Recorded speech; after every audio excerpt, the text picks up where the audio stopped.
হুমকির পর এবার ইরানে পাল্টা হামলা চালিয়েছে ইসরায়েল। ইরানের রাষ্ট্রীয় টেলিভিশন দেশটির ইস্পাহান শহরে বিস্ফোরণের খবর দিয়েছে, তবে হামলায় হতাহতের কোনো খবর পাওয়া যায়নি। মার্কিন কর্মকর্তাদের বরাত দিয়ে দেশটির গণমাধ্যম ইরানে ক্ষেপণাস্ত্র হামলার কথা বললেও ইরান সরকার বলছে ক্ষেপণাস্ত্র নয়, ইস্পাহানে ড্রোন হামলা করেছে ইসরায়েল। এ শহরেই ইরানের পারমাণবিক স্থাপনা এবং অন্যতম বড় সামরিক বিমান ঘাঁটি রয়েছে। ইরানের কিছু গণমাধ্যম অবশ্য বলছে বাইরে থেকে কোনো হামলা হয়নি।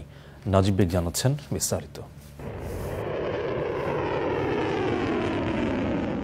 সিরিয়ার দামেস্কে ইরানের কনসুলেটে প্রাণঘাতী হামলার প্রতিশোধ নিতে সম্প্রতি সরাসরি ইসরায়েলি ভূখণ্ডে ওই হামলা চালিয়েছিল ইরান। হামলার পর এর কড়া জবাব দেওয়ার হুঁশিয়ারি দিলেও সেটি না চালাতে ইসরায়েলকে আহ্বান জানিয়েছিল যুক্তরাষ্ট্র ও বেশ কয়েকটি ইউরোপীয় দেশ।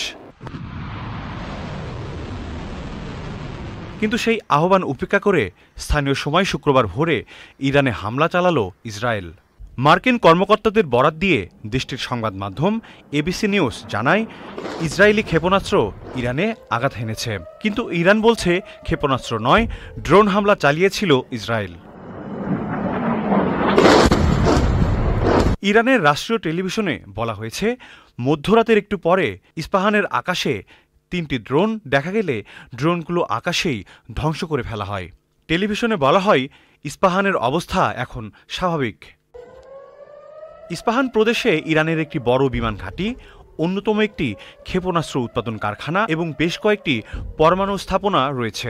ইসরায়েলের হামলার পর ইরান তাদের আকাশ প্রতিরক্ষা ব্যবস্থা চালু করেছে বলে জানিয়েছে দেশটির বার্তা সংস্থা IRNA। Najib beg, channel I.